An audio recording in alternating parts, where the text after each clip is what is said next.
Adani stocks locked in a tussle with bears in post-Hindenburg saga.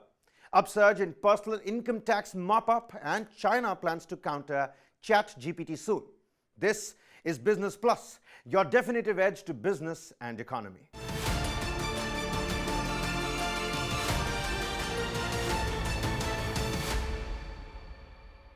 Well, after 2 days of freefall, shares of Adani Enterprises rose as much as 10% in the morning trade.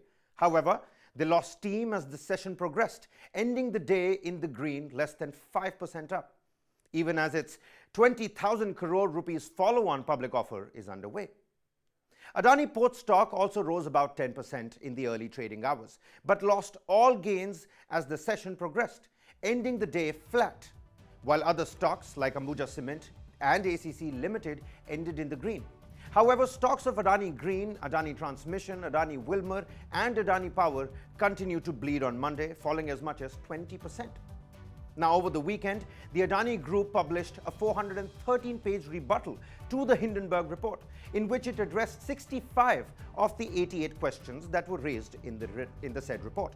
Now, Adani claims that the US-based short seller is not only attacking the conglomerate, but also India and its growth ambitions.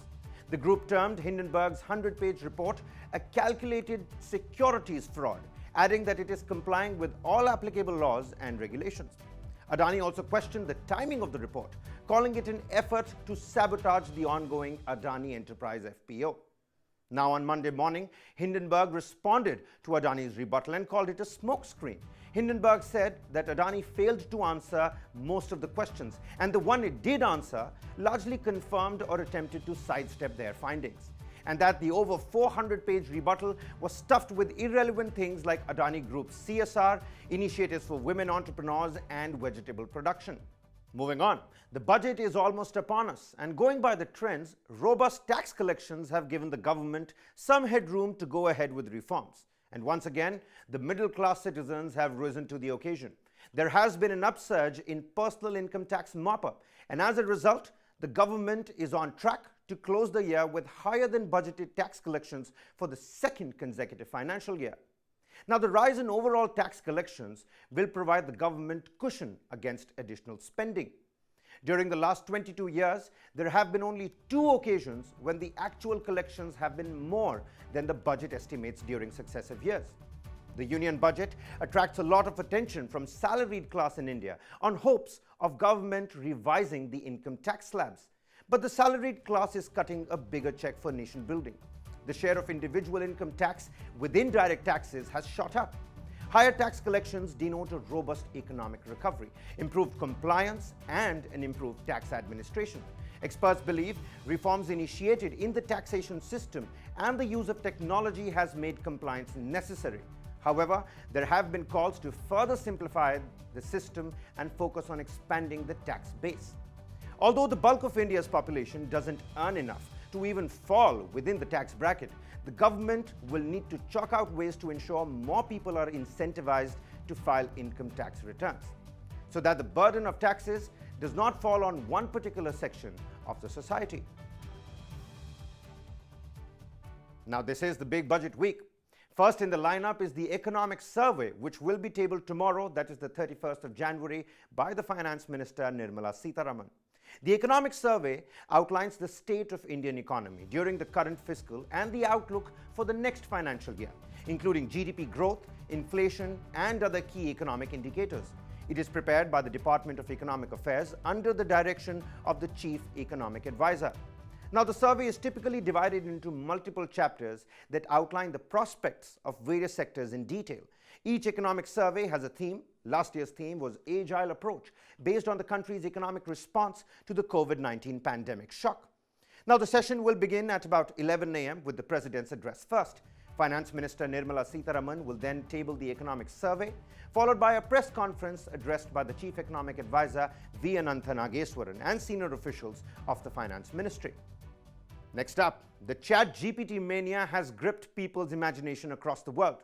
Both private players and governments are rushing to replicate its success, and the latest to join in is, of course, China. Reports say that the Chinese internet search major Baidu is now planning to launch a similar chatbot service by March this year.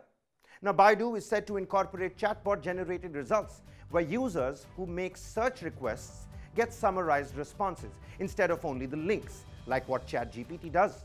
Now, ChatGPT responds to users' queries with summarized information in short and simple sentences, unlike traditional search engines that give a variety of links to then browse from. ChatGPT, or Generative Pre-trained Transformer, can perform a variety of language-based tasks. The bot can respond to queries, it can help write a college essay, frame a resume, or help prepare business strategies. It can also integrate into various systems like chatbots, customer service, and other support systems.